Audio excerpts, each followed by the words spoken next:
시편 138편은 시편 기자 다윗이 너무나도 어려운 형편에서 부르짖어 기도했을 때 하나님이 응답하셨음에 대한 감사의 노래입니다. 오늘 이 시편의 관점에서 보면 하나님께서 예수님을 이 땅에 보내셔서 피 흘려 십자가에 죽게 하신 이유는 우리를 구원하실 뿐만 아니라 하나님 앞에 나아가 담대하게 기도하게 하기 위해서라는 것입니다. 우리가 예수를 믿고 받은 복이 참 많지만 그 중에 하나가 뭐냐 하면 하나님께 나아가 이렇게 담대하게 기도할 수 있게 된 것입니다. 우리가 지금 우리의 영적인 상태를 진단해 볼 때 이 기도가 되는지 안 되는지는 나의 영적인 상태를 진단해 볼 수 있는 중요한 기준점이 됩니다. 기도가 잘 되는 사람은 정말로 정상적으로 내가 예수님과 관계하고 예수님을 믿고 있다는 의미이기도 하고, 반대로 기도가 잘 안 되는 사람은 주님과의 관계에서 뭔가 문제가 있다는 뜻입니다. 그래서 이렇게 주님과의 관계에 문제가 있을 때, 이렇게 기도가 잘 되지 않고 주님과의 관계가 문제가 있다는 건 예수를 믿음에도 불구하고 내가 불신자처럼 살고 있다라는 것을 의미합니다. 다윗이 하나님께 기도했더니 하나님께서 다윗에게 힘을 주셨다고 고백합니다. 그렇게 하나님으로부터 힘을 공급받았기 때문에 다윗은 그 심령이 강한 사람, 영혼이 강한 사람이 된 것입니다. 마음의 감정, 입술의 말, 또 나의 선택과 결정, 행동 하나하나를 하나님이 기뻐하시는 뜻대로 할 수 있는 힘은 영혼이 강한 사람에게서 나오는 것입니다. 저와 여러분이 어떤 처지와 형편에서도 내 생각 또 내 감정 혹은 내 말과 행동, 어떤 선택이나 결정이 하나님이 기뻐하신 뜻대로 할 수 있는 영혼이 강한 사람이 되시려면 기도를 통해서 날마다 하나님이 부어주시는 은혜와 힘을 공급받으셔야 한다는 것입니다. 어떤 분들은 참 안타깝게도 기도를 선택이라고 생각을 해요. 그래서 기도는 하면 좋은 것이고, 또 뭐 시간이 없고 피곤하고 바쁘고 그러면 그냥 건너뛰어도 되는 것이라고 생각을 합니다. 여러분, 그러나요? 이 기도는 우리의 영혼의 죽고 사는 문제를 결정한다는 사실을 아셔야 합니다. 아마도 여러분들 이때까지 살아오시면서 이렇게 감정이 뒤틀어지고 또 가지지 말아야 할 감정이나 생각에 사로잡혀서 하루 종일 너무나도 힘들게 혹은 몇 날 며칠을 그런 감정이나 생각에 붙잡혀서 이렇게 너무나도 힘들게 보냈던 아마 그런 경험들이 다들 있으실 거예요. 두려움에 사로잡히기도 하고 어떤 슬픔이나 분노에 사로잡히기도 하고 염려에 사로잡혀서 어떻게 해야 할지를 모르는 그런 경험들이 아마도 있으실 겁니다. 그래서 사람들은 심지어 어떤 감정이 극단에 몰리게 되면 스스로 목숨을 끊는 일도 생기잖아요. 또 어떤 분들은 유혹에 빠져서 말하기에도 부끄러운 죄를 지은 사람들도 있습니다. 본인도 가족들도 얼굴을 들지 못하고 살아가는 분들도 있죠. 왜 그런 일을 겪게 되는 것입니까? 왜 갖지 말아야 할 감정이나 어떤 생각에 사로잡히고 정말로 해서는 안 되는 행동에 스스로를 이렇게 몸을 던져서 그렇게 인생을 어려움 가운데 처하게 만드는 것입니까? 바로 내 영혼이 약해서 그 영혼이 어둠의 권세에 붙잡혀 버리게 되기 때문입니다. 바로 우리가 잘 아시는 것처럼 가룟 유다가 품지 말아야 할 생각을 계속해서 품고 살았어요. 마귀가 주는 생각을 아예 품고 그 생각에 붙잡혀 살다 보니까 자기도 모르게 예수님을 은 30에 팔아버리는 해서는 안 되는 행동을 하게 되죠. 그 후에는 어떻게 합니까? 이제는 정말로 자신이 하지 말아야 할 행동에 했다는 것을 깨닫고 난 다음에 또 이제는 죄책감에 사로잡혀 버립니다. 그리고는 스스로 목숨을 끊어버리게 되는 것이죠. 사랑하는 성도 여러분, 우리가 예수를 믿게 되면 우리 마음 안에는 정말로 거룩한 소원들이 생깁니다. 우리 안에 주님이 계시기 때문에 주님이 주시는 마음의 소원이 생겨요. 그런데 너무나도 많은 성도들이 주님이 주시는 마음의 소원이 있음에도 불구하고 실제로는 육신에 끌려 살아가는 경우가 정말 많습니다. 이유가 뭡니까? 영혼이 약하다는 거예요. 심령이 너무나도 약하다는 겁니다. 그래서 성령께서 원하시는 대로 살지를 못하는 거죠. 여러분, 기도는 저와 여러분이 진짜 죽고 사는 문제가 달려 있는 것이라는 것을 꼭 기억하셔야 합니다. 하면 좋고, 뭐 시간 없고 바쁘고 힘들면 그냥 건너뛰는 거지, 이럴 문제가 아니라는 거예요. 정말로 날마다 나에게 하나님께서 부어주시는 힘을 공급해주는 이 통로, 하나님께서 부어주시는 은혜를 공급해주는 통로, 이것이 바로 기도라는 것이죠. 1942년 일제강점기 때입니다.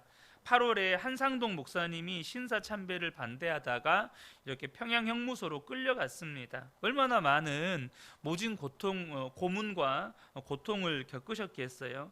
그러다 보니까 너무나도 이렇게 이제 형무소의 형편이 좋지 않다 보니까, 안 그래도 이렇게 폐가 안 좋으셨는데 폐병이 다시 도지게 되었습니다. 이제 완전히 죽어가는 거죠. 저도 어렸을 때 이렇게 폐렴과 폐결핵을 알아본 적이 있기 때문에 이게 누워서 잠을 못 자요. 가슴이 너무 아파가지고 이게 잠을 잘 수가 없습니다. 그래서 제 기억에 지금도 기억나는 게, 겨울에 두꺼운 이불을 이렇게 등에다 받치고 반쯤 이렇게 비스듬하게 기대어서 한동안 잠을 잤던 기억이 있습니다. 근데 감옥에서 뭐 누가 그걸 보살펴 주겠습니까? 그래서 이제 너무너무 이렇게 고통이 심한데 깜빡 잠이 들었을 때 누가 한 목사 이렇게 부르더라는 거예요. 감옥에서 누가 나를 부르나 해서 벌떡 일어나고 보니까 또 음성이 들리는 겁니다. 기도해라. 그래서 그 자리에서 하나님의 말씀인 줄을 깨닫고 기도를 시작을 했다고 합니다. 3일 밤낮을 기도했는데, 그렇게 3일째 밤에 그 고통과 두려움과 앞으로의 보이지 않는 앞날이 하나님께 맡겨지는 마음이 드는 거예요. 여러분, 우리가 주님께서 모든 염려를 맡기라고 하셨지만 우리가 힘든 게 뭐예요?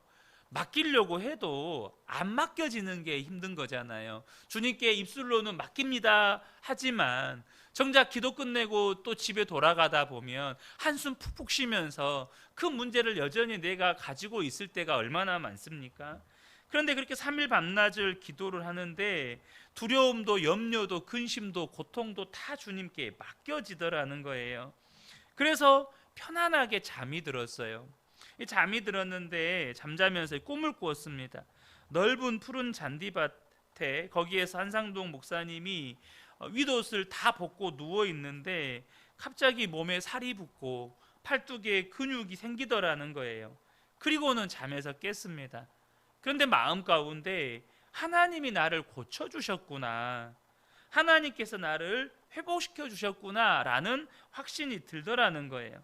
그래서 다시 일어나서 무릎 꿇고 그냥 하나님 앞에 감사의 기도를 드린 겁니다. 하나님 감사합니다. 그리고 그 다음부터는 밤마다 고열에 또 이렇게 오한에 이렇게 고통스러운 밤을 보내던 것이 다 없어지고 기침도 다 사라져 버린 거예요. 오히려 형무소 안에서 이 폐병이 다 고침을 받게 된 것입니다. 여러분, 저와 여러분이 기억하셔야 합니다. 기도가 우리의 영혼을 살립니다. 기도가 우리의 병든 육체도 살려요. 기도하면 모든 질병에서 고침받는다, 그걸 말하는 게 아닙니다. 기도할 때 우리가 새 힘이 공급되어진다는 거예요. 젊은 남녀가 결혼할 때 주례를 서면 주례자가 이렇게 목사님이 묻잖아요. 형제 자매에게 형제에게는 이 자매를 평생 사랑하시겠습니까? 이 질문, 평생 행복하게 해주겠습니까? 이 질문 받으면 얼마나 씩씩하게 예라고 대답을 합니까? 정말 그 결혼식장이 떠나가도록 대답을 하죠. 똑바로 대답 안 하면 또 시키잖아요. 이렇게 대답을 한다고요. 그런데 이렇게 애 하나 둘 낳고 살고, 이제 애 하나 둘 낳고 기르고 있을 때 똑같은 질문을 해요. 당신의 아내를 평생 사랑하겠습니까? 평생 행복하게 해줄 수 있겠습니까? 그러면 대답을 못해요. 이유가 뭡니까? 다른 게 아닙니다. 아내를 평생 사랑하고 행복하게 해줄 수 있는 힘이 자기에게 없다는 걸 아는 거죠. 이 사람이 사랑하지 않아서도 아니고 아내가 뭐 꼴보기 싫어서도 아니에요. 정작 그렇게 살아보면 내 안에 사랑할 힘이 없다는 것을 깨닫게 되는 거죠. 어느 자매가 이제 결혼하면서 아직 믿음이 좀 온전히 서지 못한 그런 형제였어요. 그래도 이 형제와 이제 사랑하니까 결혼을 하는데, 결혼하면서 형제에게 소원 하나를 약속받았다는 거예요. 뭐냐면 잠자기 전만큼이라도 손잡고 기도하고 자자, 이랬다는 거예요. 그래서 형제가 사랑하니까 그러자고 했다는 겁니다. 밤에 손잡고 기도하는 게 뭐가 어려워요? 그래서 결혼하고 난 다음에 남편이 한동안은 잘 지켰어요. 그런데 어느 날 남편이 술을 잔뜩 취해가지고 이렇게 퇴근을 한 겁니다. 아내가 너무 속상했지만 그래도 매일 밤마다 기도하고 자자고 했으니까 남편에게 기도하고 잡시다 이랬는데, 남편이 그냥 침대에 누워버린 겁니다. 그러면서 오늘은 그냥 혼자 기도해, 그러는 거예요. 그래서 아내가 얼마나 속상한지 그냥 누워서 자는 남편의 손을 붙잡고 하나님께 기도를 했어요. 하나님, 오늘 남편이 술 마시고 왔습니다. 이렇게 기도를 하니까 자는 줄 알았던 남편이 벌떡 일어나서 아내의 귀에다 하는 말이 뭐냐면, 술 마셨다고 하지 마, 아프다고 해. 남편한테 남편이 아내한테 그렇게 이야기하고 벌러덩 눕더라는 거예요. 여러분, 이런 수준의, 영적으로 이런 수준의 남편이 어떻게 가정을 책임질 수가 있겠어요? 어떻게 아내를 축복하고 또 자녀들을 축복하고 또 가정에 어떤 힘들고 어려운 일이 닥쳤을 때 어떻게 중심을 잡고 온 가족이 함께 하나님을 바라볼 수 있도록 그렇게 할 수 있겠냐는 거죠. 정말로 우리가 우리 주변을 돌아볼 것이 아니라 당장 우리의 영혼의 상태를 볼 때, 정말로 어떤 힘든 일이 있고 어려운 일이 닥치면 너무나도 형편없이 내 감정이 무너져 버리고 마음이 무너져 버리고, 그렇게 어찌할 바를 모르는 그냥 감정대로, 내 생각대로, 내 욕심이 원하는 대로 끌려가는 우리의 모습을 볼 때가 참 많습니다. 그게 뭘 말하는 겁니까? 내 영혼이 약하다는 거예요. 순간의 감정에 끌려갈 만큼, 순간에 내 어떤 육신적인 육신이 끄는 대로 끌려갈 만큼 내 영혼이 약하다는 것입니다. 그런데 이제 중요한 게 있어요. 하나님께서 우리에게 약속해 주셨다는 거예요. 뭘 말입니까? 기도하면 하나님이 새 힘을 부어 주신다. 우리가 기도하면 우리의 영혼이 새 힘을 얻는다는 거예요. 이게 하나님이 우리에게 주신 약속이라는 것입니다. 다윗이 오늘 시편 138편 8절에 이렇게 기도합니다. 주님께서 나를 위해 그들에게 갚아주시니 주님의 인자하심은 영원합니다. 주님께서 손수 지으신 이 모든 것을 버리지 말아 주십시오. 다윗에게 간절한 소원이 있었어요. 하나님이 손수 지으신 이 모든 것을 하나님 제발 버리지 말아 주십시오.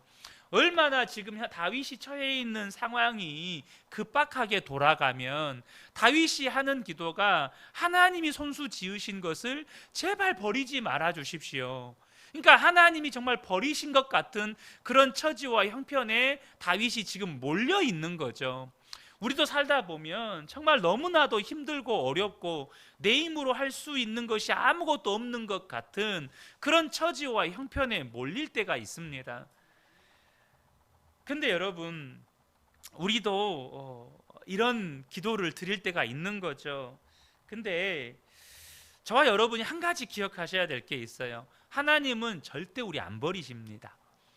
하나님은 절대 우리 떠나지 않는다고 말씀하셨어요. 세상 끝날까지 내가 너희와 항상 함께 있을 것이다 라고 말씀하셨어요. 그러면 여러분, 이 기도 속에서 저와 여러분이 들으셔야 할 게 있어요. 하나님 버리지 말아 주십시오 라고 다윗이 그렇게 외치지만, 어쩌면 이 기도 소리는 다윗이 스스로를 향한 외침인지도 몰라요. 하나님은 절대 안 버린다니까요. 그럼 누가 버리는 거예요? 내가 하나님을 버릴 때가 많아요. 내가 하나님을 떠날 때가 참 많다는 겁니다. 하나님만 버리지 말아달라고 할 것이 아니고 우리가 버리지 말아야 할 게 있는 거예요. 무엇을 버리지 말아야 합니까? 여러분, 적어도 성도는 절대 기도를 버리시면 안 돼요. 성도는 절대 어떤 처지와 형편에 있어도 기도를 포기하시면 안 된다는 겁니다. 저와 여러분이 어떤 처지에 있든지 형편에 있든지 주님 앞에 나아가서 기도하셔야 한다는 겁니다. 여러분, 우리가 기도해야 할 위치에 있잖아요. 나라와 민족을 위해 기도할 사람들이 누가 있습니까?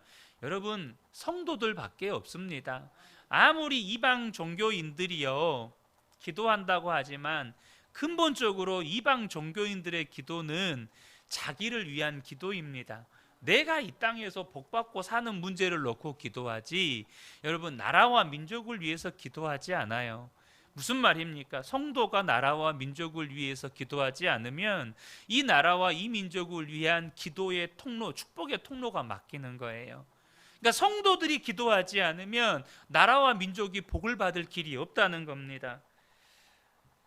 저와 여러분이 정말로 기도할 위치에, 저와 여러분만이 기도할 위치에 있다는 사실을 분명히 아셔야 한다는 거예요.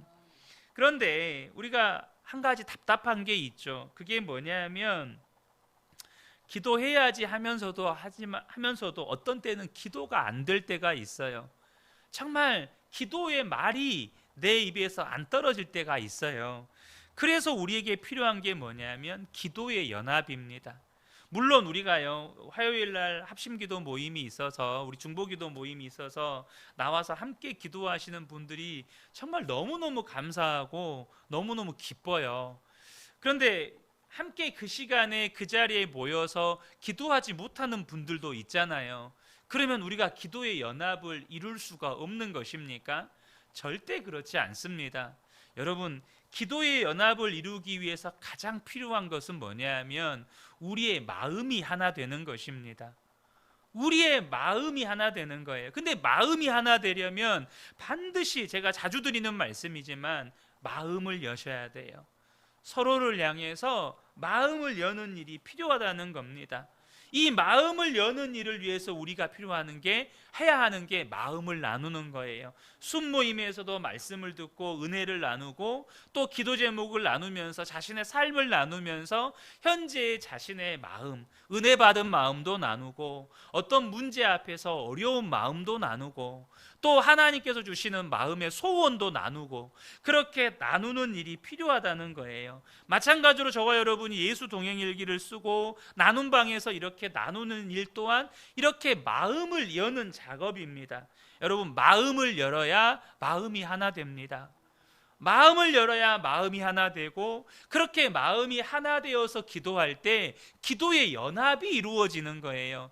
우리가 같은 장소에 함께 모여서 기도한다고 해서 기도의 연합이 이루어지는 게 아닙니다. 저도 한때 한 번은, 제가 예전에도 드리는 말씀이지만, 선교팀 같이 선교를 나갔는데 같은 장소에서 같이 모여서 똑같은 문제를 놓고 기도하는데 마음의 연합이 이루어지지 않아요. 왜냐하면 거기 안에 다툼이 있었거든요. 그 안에서 서로를 향해서 미워하는 마음이 있었거든요.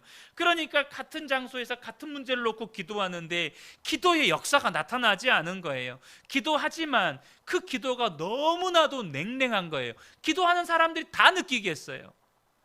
여러분, 같은 장소에서 함께 모여서 기도한다고 해서 기도의 연합이 이루어지는 게 아니고, 마음을 열어서 마음이 하나 되어야 기도의 연합이 이루어지는 겁니다. 사랑하는 성도 여러분, 저는 우리 모든 성도님들이 날마다 기도를 통해서 하나님이 부어주시는 새 힘을 공급받기를 축복합니다. 그래서 어떤 처지와 형편에 있든지 내 감정대로, 내 기분대로, 내가 내 육신대로 막 반응하는 게 아니라 하나님이 기뻐하시는 뜻대로 생각하고 말하고 선택하고 행동하고, 나의 말 하나하나에서 그리스도의 향기가 묻어나고, 나의 선택으로 말미암아, 나의 행동으로 말미암아 그리스도의 영광이 나타나고, 이 사람이 영혼이 강한 사람입니다. 가정에서도 그리스도의 영광이 나타나고, 일터에서도 하나님의 영광이 나타나고, 이 새벽에 함께 예배하는 우리 모든 성도님들 안에 오늘도 기도하실 때 하나님께서 새 힘을 공급하여 주시는 은혜가 충만하게 임하시기를 예수님의 이름으로 축복합니다. 아멘.